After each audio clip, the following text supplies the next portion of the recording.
마가복음 4장 35절로 41절까지의 말씀을 우리 한 절씩 교독하고 우리 마지막 끝절은 우리 한 목소리로 같이 읽도록 하겠습니다. 제가 먼저 마가복음 4장 35절을 읽겠습니다. 그날 저물 때에 제자들에게 이르시되 우리가 저편으로 건너가자 하시니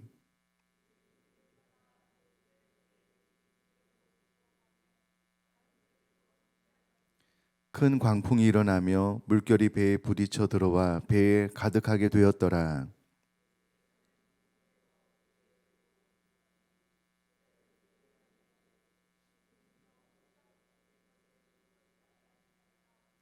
예수께서 깨어 바람을 꾸짖으시며 바다더러 이르시되 잠잠하라 고요하라 하시니 바람이 그치고 아주 잔잔하여지더라.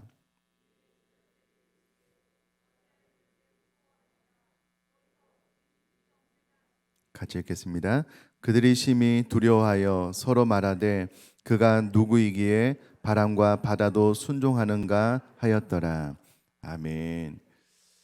올해 우리 교회 가운데 주신 표가 전심전력이고요. 또 세 가지 목표 가운데 첫 번째가 믿음의 진보, 신앙의 성장입니다. 그런데 신앙의 성장을 이루기 위해서는 반드시 그 기초가 튼튼해야 되는데 그 기초가 우리들의 내면 세계의 질서가 잘 잡히는 것입니다. 우리들의 내면 세계의 질서가 잘 잡히지 않고는요, 우리들의 믿음이 성장할 수도 없고 또 잠깐 성장하는 것 같지만 이내 무너져 내릴 수밖에 없기 때문에 이번 특별 새벽기도회는요, 우리 고든 맥도날드 목사님이 쓰신 이 내면 세계의 질서와 영적 성장을 책을 가지고요. 이게 이제 외국 서적이기 때문에 한국의 우리 정서에 맞게 제가 좀 각색하고 좀 바꾸어서 그 핵심적인 개념을 좀 바꾸어서 우리 귀에 더 잘 들릴 수 있도록 제가 좀 잘 설명을 해보려고 합니다. 자, 우선에 내면 세계의 질서를 측정하기 위해서는요, 그 기준이 무엇인지를 아는 것이 참 중요합니다. 그리고 그 기준은 늘 창세기로부터 시작을 하면 좋습니다. 우리 성도님이 잘 아시는 것처럼 창세기 기사를 보면은요, 하나님께서 무에서 유를 만드셨습니다. 무질서를 질서로 만드셨습니다. 그리고 7일간의 창조 사역 결과 하나님께서 이 세상의 모든 것들을 만들어 놓으시고 난 이후에 하나님께서 만드신 모든 피조물들이 하나님께서 그 피조물을 만드신 목적대로 잘 움직이는 것, 운영되는 것을 보시고 하나님께서 보기에 좋았다, 보기에 심히 좋았다라고 말씀을 하셨습니다. 특별히 사람은 하나님의 형상대로 지어졌고요. 우리 모두가 잘 아시는 것처럼 하나님의 대리 통치자로서 본인뿐만 아니라 이 세상을 다스리고 통치하라는 사명이 주어지게 되었습니다. 자, 이 사명을 충분히 이룰 수 있는 근거는 우리 사람은 하나님의 형상대로 지어졌기 때문에 하나님의 지혜, 하나님의 능력을 부여받았기 때문에 하나님이 가지고 계셨던 통찰력을 부여받았기 때문에 이와 같은 사명을 잘 이룰 수 있었습니다. 실제로 아담에게 하나님께서 이 세상에 존재하는 모든 생명을 하나님께서 아담에게 이끌고 나오셨을 때요, 아담은 하나님께 부여받은 지혜와 통찰력을 가지고 그 대상의 본질을 정확하게 파악하고 난 이후에 그 대상에게 이름을 지어줬다라는 것을 성경을 통해서 우리가 보게 됩니다. 이 일로 인하여 아담과 하와는 본인뿐만 아니라 이 세상을 다스리고 통치할 뿐만 아니라 이 세상의 본질과 핵심을 하나님의 능력과 지혜와 통찰력으로 꿰뚫어 볼 뿐만 아니라 잘 다스리고 통치할 수 있다라는 것을 이 이름을 지어주는 사건을 통해서 또 그와 같은 능력이 부여되었음을 정확하게 보여주었습니다. 자, 그런데 문제는 선악과를 따먹고 난 이후에 죄를 짓고 난 이후에 하나님께서 찾아오셨을 때에 아담이 하나님 제가 잘못했습니다 이렇게 하면 좋았을 뻔했는데요, 하나님께서 지으신 여자 본인의 잘못을 하와 아내에게 책임을 전가하였습니다. 하와 또한 내가 잘못했습니다 이렇게 고백을 하면 좋겠는데요, 그의 잘못을 뱀에게 전가함으로 이미 본인 자신도 잘 통제하지 못하는, 다스리지 못하는 그의 실수, 허물어짐을 볼 수 있게 되었습니다. 여러분, 이 일로 이제 아담과 하와는 자기 자신도 제대로 다스리지 못하는, 원래 근본적으로 자기 자신을 잘 다스리고 난 이후에 이 세상을 다스리고 통치할 수 있었을 텐데 자기 자신도 잘 다스리지 못하는 모습으로 전락했다는 것을 알 수가 있습니다. 이 일로 인해서요, 본인 자신도 잘 다스리지 못하니 본인의 자녀도 잘 다스릴 수 없게 되었고요, 이 일로 인하여 첫째 아들 가인이 둘째 아들 아벨을 죽이는 사건이 발생하게 됩니다. 이미 자신의 통제권에서 자기 자신도 벗어나고 자녀들도 벗어나고 이 세상도 벗어나게 되었다라는 것을 알 수가 있습니다. 그렇게 해서 하나님께서 무질서를 질서로 만들어 놓으셨는데요, 그 질서가 무질서로 바뀌어지게 되었다라는 것을 보게 됩니다. 여러분, 이 일은 오늘날 우리 모두에게 보편적으로 일어나는 일입니다. 아마 그런 이야기를, 또 이런 말을 내가 하기도 하고 또 들어보셨을 텐데요. 나는 내가 누구인지 모르겠어. 나는 이 땅에 왜 태어나고 어떤 방향으로 삶을 정해놓고 목표 삼아서 살아가는지 모르겠어. 나는 내 삶이 너무 무질서한 것 같아. 내가 내 삶이 잘 다스려지지가 않아. 너무 기초적인 시간 계획, 약속들도 놓칠 때가 많아. 나의 내면 생활은 엉망이야. 도대체 계획적인 삶이 되지가 않아. 내 삶의 주도권을 잃은 지가 오래야. 이제 이런 말을 내가 하기도 하고 듣기도 하는 것을 우리 모두가 잘 알고 있습니다. 오늘날 내 삶에 대해서 통제력을 상실하고요, 주도권을 잃고 살아가는 사람들이 더 많아지고 있습니다. 그러다 보니까는요, 내가 내 삶을 앞에서 주도해 나가면서 컨트롤되지 않는 거예요. 여러분, 이렇게 되면 내 삶이, 내면이 참 질서정연하거든요. 쫓기지 않는 삶을 살게 됩니다. 그런데 앞에서 내 삶을 주도적으로 이끌어가는 것이 아니라 늘 내 삶이 어디론가 흘러가요. 이것을 막 정신없이 쫓아가다 보니까는 쫓겨다니는 삶을 살게 되는 겁니다. 여러분, 이런 사람들은 오늘날 얼마든지 볼 수가 있습니다. 여러분, 이런 삶이 일단 딱 시작되게 되면은요, 내가 내 삶을 잘 다스리지 못하게 되잖아요. 아침에 일어나면 무엇을 해야 될지 몰라요. 내 시간의 주도권을 내가 아닌 타인이 가지고 있어요. 타인이 전화 오면 오늘 뭐해? 오늘 할 일 없는데 그럼 나랑 같이 뭐 할까? 그래. 타인이 내 삶을 주도해 가게 된다라는 거예요. 남의 필요에 의해서, 혹은 급한 일에 끌려다니게 되는, 그래서 결국은 나의 삶에 정체성이 없는 거예요. 내가 내 삶을 주도적으로 이끌어가지 못하니까 어느 순간 내가 뭐지? 이게 뭐지? 내 삶은 제대로 되는 것인가? 이런 생각을 가질 수밖에 없게 된다라는 거예요. 자, 이와 같은 삶을 살고 있는 이들을 가르쳐서요, 저자 고든 맥도날드 목사님은 함몰 웅덩이 증상을 예로 들고 있습니다. 오늘날로 이야기하자면 싱크홀이다라고 이야기를 하면 더 맞을 것 같습니다. 여러분, 플로리다의 한 아파트 주민들이 어느 날 아침에 눈을 떴는데요, 그 집 앞에 거대한 싱크홀이 발생한 겁니다. 제가 옛날에 한번 화면으로 보여드렸는데요, 이 싱크홀이 작은 것에서부터요, 이게 수킬로나 되는 싱크홀이 발생하기도 합니다. 이 책에 의하면 이 목사님은 왜 이와 같은 일이 발생하느냐라고 했을 때요, 가뭄으로 인해서 땅 밑에 있는 지하수가 고갈이 되면 빈 공간이 생기게 되고 어느 순간 함몰, 싱크홀, 무너져 내리게 된다라고 과학자들이 이야기하고 있다라고 소개를 하고 있습니다. 여러분, 우리가 딛고 있는 이 땅, 이 강대상은 늘 튼튼할 거라고 생각을 하잖아요. 그런데 튼튼하지가 않은 거예요. 어느 순간 우르르 무너져 내리면은요, 거대한 싱크홀이 생기게 되는데, 우리들의 삶 가운데 이와 같은 일, 특별히 우리들의 내면이 무너져 내리는 이와 같은 일을 경험하고 있는 사람들이 적지 않다라고 이야기를 합니다. 자, 이와 같은 일을 오늘 본문에 제자들이 겪고 있는 겁니다. 어느 날 오 갈릴리 바다에요, 큰 광풍이 일어났습니다. 12제자 가운데 대부분 어부 출신이었기 때문에요, 이와 같은 광풍은 한두 번 만난 것이 아니었을 겁니다. 그들은 뱃사람들이었고요, 이 바다 물에 대해서는 베테랑 전문가들이었습니다. 처음에는 능히 이겨나갈 수 있을 것이라고 생각을 했겠죠. 그런데 이 광풍이요, 잘 제어가 되지 않는 거예요. 통제가 되지 않는 거예요. 어느 순간 이거 뭐지? 우리가 그동안 경험했던 우리들의 노하우, 우리들의 실력으로는 이길 수 없는 광풍이다라는 것을 직감하게 되는 순간 두려움이 찾아오게 되는 거예요. 꼼짝없이 우리는 죽게 되었다라고 생각할 수밖에 없는 거대한 광풍을 맞닥뜨리게 된 겁니다. 여러분, 일단 이런 일이 발생하게 되면은요, 두려움이 엄습해 오잖아요. 그러면 바른 판단이 잘 되지 않아요. 이제는 꼼짝없이 죽게 되었구나라고 생각되는 순간 이미 그들이 가지고 있었던 기술도 무용지물이 되는 거예요. 그 순간 뒤를 돌아보니까는요, 예수님께서 배 뒤편에 주무시고 계시는 거예요. 여러분, 이게 참 아이러니한 게 무엇이냐면은요, 예수님의 제자들은 뱃사람들이에요.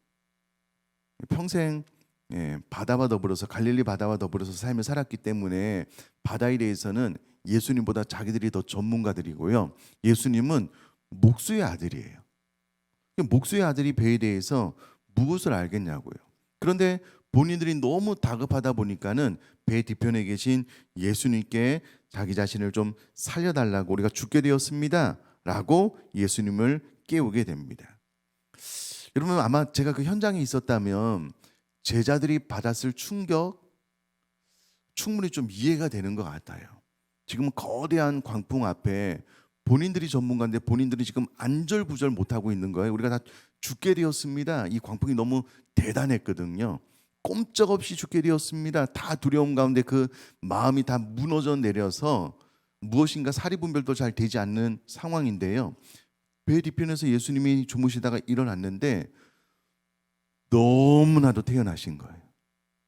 너무나도 초연하신 거예요. 이게 뭐지? 이 거대한 광풍 앞에 어떻게 초연할 수 있는 사람이 있을까? 태어날 수 있는 사람이 있을까?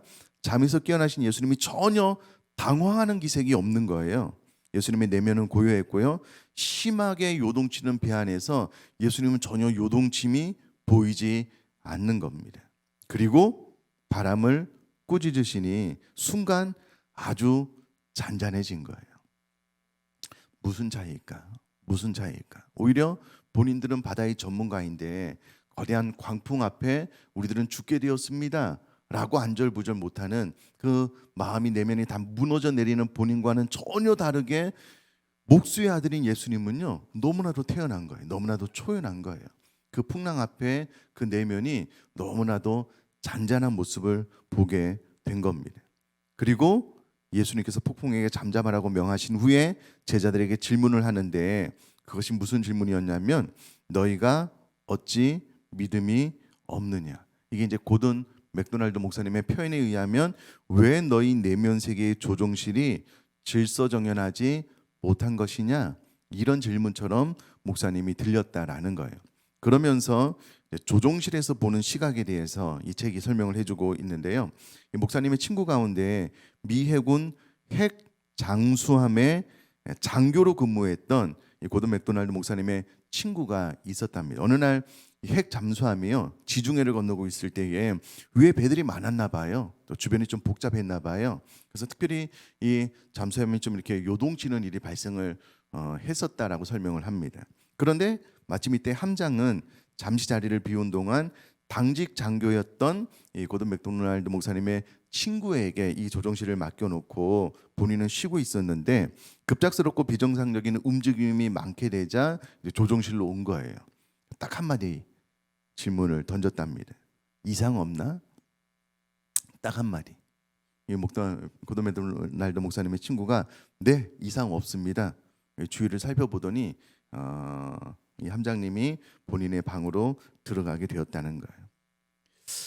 주변에는요, 많은 위험 요소가 도사리고 있었습니다. 그런데 이와 같은 위험 요소는요, 한두 번 훈련한 것이 아니에요. 이미 수천 번, 수만 번을 훈련했기 때문에 적어도 이 함장님이 보기에 조종실의 사람만 안절부절하지 않고 조종실에 있는 사람들만 차분하면 이와 같은 위기는 얼마든지 경험을 해온 일이기 때문에 함장님이 보기에는 외부의 문제는 아무 문제가 되지 않는 거예요. 딱 한마디, 이상 없나?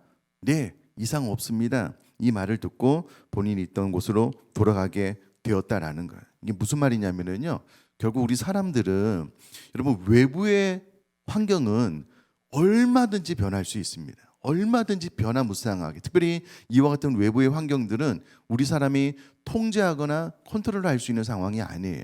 풍랑에 이 갈릴리 바다에 풍랑이 일어나면 만나야 되는 것이 우리 사람입니다. 그것을 애당초 우리가 제어하거나 통제할 수 있는 것은 아니에요. 그러나 중요한 것은, 제자들과 예수님이 달랐던 것은요, 그 풍랑을 대하는 내면이, 전문가였던 제자들은 안절부절 못하고 그 마음이 무너져 내리고 있는데 속절없이, 예수님은 너무 태어난 거예요. 무슨 말이냐면, 우리 사람은 외부의 환경은 얼마든지 변화무쌍해서 우리가 통제할 수 없거든요. 그런데 우리들의 내면이 고요하면, 우리 내면이 질서정연하게 잘 잡혀 있으면은요, 어떠한 외부의 환경도요, 의연하게 대처해 나갈 수 있고 이겨 나갈 수 있다라는 겁니다. 이것이 이 책이 말하는 핵심 메시지 가운데 하나입니다. 여러분, 우리 내면으로부터 모든 상황을 통제하고 다스리고 또 그 모든 것들을 잘 이끌어 나갈 수 있는 힘이 분출되기 때문에 내면이 중요하다는 거예요. 그래서 내면 세계를 이제 고든 맥도날드 목사님이 조종실이라는 관점으로 보게 되었고요. 이 조종실에 이상이 생기면 우리 사람은 삶의 무게를 잘 감당을 못하고요, 탈진, 신경쇠약, 폭발, 여러 가지 문제들이 발생을 한다는 거예요. 여러분, 잘 생각을 해보시면, 저와 여러분들이 지금까지 인생을 살아오는 동안에요, 우리가 만났던 문제들이 한두 가지가 아니에요. 때로는 이 문제가 너무 거대한 산처럼 느껴져서 과거의 어느 시점에 이거는 내가 도저히 감당할 수 없다라고 느꼈던, 그럼에도 불구하고 시간이 지나서 보니까 그 거대한 산을 이미 넘어와서 오늘에 이르게 된 우리 자신을 바라볼 때가 있잖아요. 근데 이제 과거에는 감당이 안 됐었는데 하나님 은혜로 이게 넘은 거예요. 그런데 또 인생을 살다 보면 또 거대한 산을 만나게 되거든요. 그러면 내면의 질서가 잘 잡혀 있는 사람은 이미 과거에도 내 힘으로 이긴 것 아니고 하나님의 은혜로 이겼고, 나는 하나님의 형상대로 지어진 존재이기 때문에 내가 기도하면, 하나님께 도우심을 구하면 하나님의 능력과 지혜와 통찰력이 나에게 임한다는 확신이 있는 거예요. 그래서 내 힘으로가 아니라 하나님의 함께 하심으로 이 위기를 넘어갈 수 있다라고 생각을 하면은요, 거대한 문제 앞에서라도 우리들의 내면이 흔들리지 않고 고요하게 그 일을 하나님이 주신 지혜와 명철과 총명으로 그 상황 가운데 최선을 선택할 수 있거든요. 그런데 어느 순간부터 쫓기는 삶을 살게 되면은요, 분별력이 사라져요. 정확한 판단력을 내릴 수가 없는 거예요. 작은 일이 큰 일처럼 느껴지게 되면서 내 삶의 짐이 점점 무거워지는 거예요. 그러니까 고단해져요. 피곤해져요. 내가 가진 에너지들이 자꾸 고갈되면서요, 마치 지하수가 빠져나가서 이 집안이 함몰되는 것처럼 내 마음이 점점 무너져 내리게 되거든요. 그러면 어느 순간부터 일상을 살아가지 못해요. 주도적인 삶이 아니라 쫓기는 삶으로 바뀌게 되고요. 이렇게 되면 쉽게 피로감을 느껴요.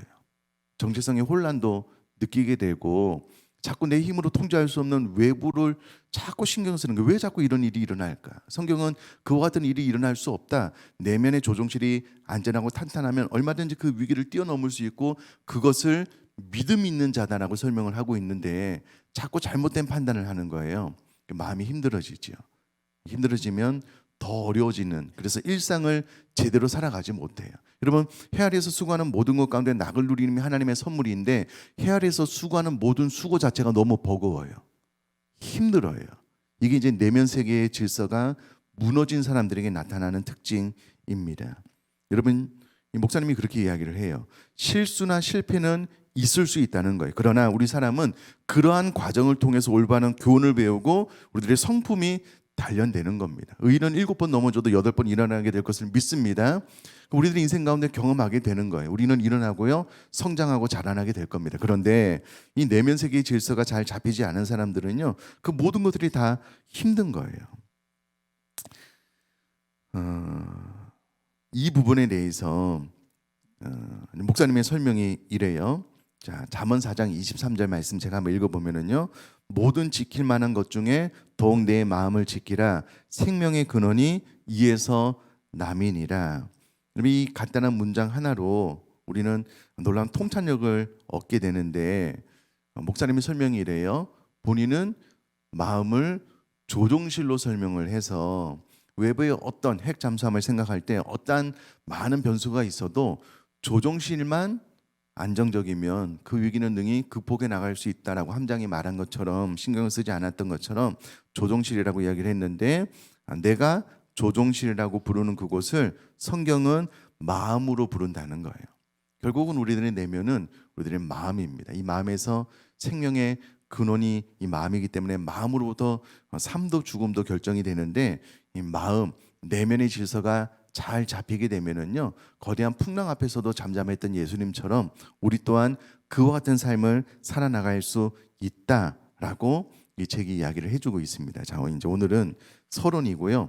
내일 모레는 그와 같은 삶을 살았던 두 사람에 대해서 제가 내일 모레 또 계속 설명을 드릴 텐데, 오늘은 내 마음, 내 내면이 이렇게 중요한 것이구나. 내 내면은 질서정연하게 잘 잡혀 있는지, 아니면 어느 순간부터 막 허물어 내리기 시작을 해서 정신없는 삶을 살아감으로 내가 누군지도 모르고 내 삶에 대해서 만족스럽지도 않고, 그러면 이미 이 함몰 웅덩이 증상이 시작된 겁니다. 이게 한번 무너져 내리기 시작하면은요, 지금은 돌이킬 수 있어요. 지금 바른 방향을 설정하고 나아갈 수 있는데요, 이게 싱크홀처럼 완전히 확 무너지게 되면 다시 일어나기가 쉽지 않은 거예요. 물론 하나님께서는 기가 막힌 웅덩이와 수렁에서 우리를 단번에 건져내 주시는 분인 줄 믿습니다. 이제 그 일을 하나님께서 하시려고 우리 연초에 특별한 새벽 기도회를 우리에게 허락해 주셨을 텐데, 그러므로 하나님, 이번 한 주간 동안 내 내면 세계의 질서가 잘 잡혀질 수 있는, 그래서 내가 쫓기는 삶이 아니라 주도해 나가는 부르심을 그대로 내 삶 가운데 순종하면서 사명을 이루는 그런 인생 되기를 원합니다 라는 마음을 가지고요, 우리 잠깐 동안만 기도하고 제가 마무리 기도하도록 하겠습니다. 기도하겠습니다.